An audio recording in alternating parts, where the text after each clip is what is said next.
कभी ऐसा महसूस हुआ है कि अपनी ही भावनाएं एक ऐसे तूफान की तरह हैं जो बस काबू से बाहर हैं? आज हम एक ऐसे प्रोफेसर की क्लास में चलेंगे जो हमें इन मुश्किल भावनाओं को संभालने का एक बहुत ही सरल लेकिन कमाल का शक्तिशाली तरीका सिखाएंगे। तो चलिए आज की क्लास शुरू करते हैं। तो ये कहानी शुरू होती है एक बड़े ही सीधे साधे सवाल से। एक बहुत ही बुद्धिमान शिक्षक योंगे मिंग्युर रिनपोचे ने अपनी क्लास से पूछा, क्या आप सब मुझे सुन सकते हैं? और सभी स्टूडेंट्स ने एक साथ कहा, हाँ। और फिर उन्होंने जो जवाब दिया उसने सच में सबको चौंका दिया। उन्होंने कहा, बस यही ध्यान है। ये जवाब जितना सुनने में सरल लगता है उतना ही गहरा है, और यही छोटी सी बात हमारी आज की पूरी बातचीत की नींव बनने वाली है। तो फिर ध्यान का असली मतलब है क्या? इसका सार है जागरूकता। बस ये कोई बहुत जटिल प्रैक्टिस नहीं है। ये बस ये जानना है कि इस पल में आपके अंदर और आपके आसपास क्या हो रहा है। बस इतना ही। लेकिन सवाल ये है कि अगर ये इतना ही आसान है तो हम सब के लिए इसे करना इतना मुश्किल क्यों लगता है? तो प्रोफेसर ने समझाया कि ध्यान को लेकर दो बहुत बड़ी गलतफहमियां हैं। दो मिथ हैं जो असल में हमें रोकते हैं। पहला मिथक तो ये है कि ध्यान का मतलब है जबरदस्ती अपने विचारों को रोकना, मन को एकदम खाली कर देना। और दूसरा मिथक ये है कि इसका लक्ष्य हमेशा सिर्फ खुशी और शांति महसूस करना है। लेकिन सच बताऊं, असलियत इन दोनों से ही बिल्कुल अलग है। तो इस पहले मिथक को तोड़ने के लिए प्रोफेसर ने क्लास में एक छोटा सा बड़ा मजेदार सा एक्सपेरिमेंट किया। उन्होंने अपने सभी स्टूडेंट से कहा, बस एक काम करें प्लीज, पिज्जा के बारे में बिल्कुल मत सोचिए। और नतीजा क्या हुआ होगा? जाहिर है, हर किसी के दिमाग में गर्मा गर्म चीजी पिज्जा घूमने लगा। इससे एक बात तो साफ हो जाती है कि जब हम किसी ख्याल को दबाने की कोशिश करते हैं ना, तो वो और भी ज्यादा मजबूत होकर हमारे सामने आता है। अच्छा, अब इन सब बातों को असल जिंदगी में कैसे इस्तेमाल करें? इसके लिए प्रोफेसर ने अपनी ही कहानी सुनाई। एक ऐसे स्टूडेंट की कहानी जो अपने अंदर के एक इमोशनल तूफान से हर रोज जूझ रहा था। जब वो छोटे थे तो उन्हें भयानक पैनिक अटैक आते थे। सोचिए, वो हिमालय की खूबसूरत वादियों में रहते थे, लेकिन घबराहट की भावना ने उनका पीछा कभी नहीं छोड़ा। चाहे तूफान की गड़गड़ाहट हो या कोई अजनबी सामने आ जाए, उनका डर उन्हें पूरी तरह से जकड़ लेता था।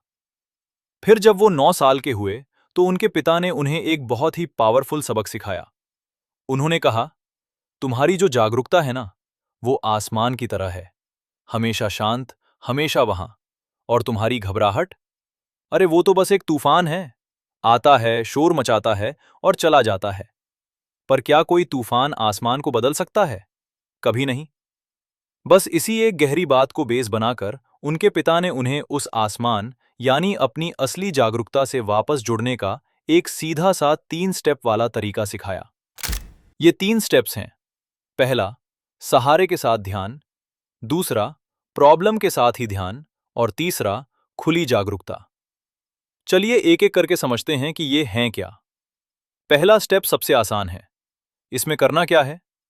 बस अपनी जागरूकता को टिकाने के लिए, उसे एंकर करने के लिए किसी बाहरी चीज का सहारा लेना है। जैसे मान लीजिए कोई आवाज। बस उस आवाज को सुनना है। और हां, अगर बीच में पिज्जा का ख्याल आए तो आने दो, कोई बात नहीं। बस धीरे से अपना ध्यान वापस उस आवाज पर ले आओ। अब आता है दूसरा और शायद सबसे जरूरी स्टेप। इस स्टेप में हम प्रॉब्लम से भागते नहीं, बल्कि घूमकर उसका सामना करते हैं। हम उसी मुश्किल भावना को, उस घबराहट को ही अपने ध्यान का फोकस बना लेते हैं। उसे बस ऐसे देखते हैं जैसे वो कोई बाहरी आवाज हो, बिना उसमें उलझे, बिना उससे डरे। और यहां एक बहुत पावरफुल बात कही गई है। जब आप नदी को देखते हैं तो आप नदी से बाहर होते हैं। इसका मतलब समझ रहे हैं? जिस पल आप अपनी घबराहट को बस देखना शुरू कर देते हैं, आप उससे अलग हो जाते हैं। अब आप उस घबराहट की नदी में डूब नहीं रहे हैं, बल्कि आप किनारे पर खड़े होकर उसे देख रहे हैं।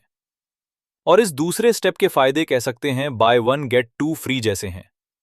पहला, आपको यह एहसास होता है कि मैं घबराहट नहीं हूं, मैं उससे अलग हूं। दूसरा, आप देखते हैं कि घबराहट कोई एक ठोस पत्थर जैसी चीज नहीं है। और तीसरा, आप उसे आने और जाने की आजादी दे देते हैं, बिना किसी लड़ाई के। तीसरा और आखिरी स्टेप है खुली जागरूकता। ये वो स्टेज है जहां किसी भी बाहरी सहारे की, किसी एंकर की जरूरत नहीं है। यहां जागरूकता खुद ही अपना सहारा बन जाती है, बिल्कुल उस खुले आसमान की तरह जो बस है शांत, स्थिर। तो जब प्रोफेसर ने इन स्टेप्स को लगातार प्रैक्टिस किया, तो उनकी कहानी में एक कमाल का ट्विस्ट आया। उन्होंने सिर्फ अपनी घबराहट को संभालना ही नहीं सीखा, बल्कि उसे अपना सबसे बड़ा टीचर बना लिया। उन्होंने खुद बताया, और अंत में मैं और मेरी घबराहट बहुत अच्छे दोस्त बन गए। और कुछ हफ्तों बाद घबराहट चली गई।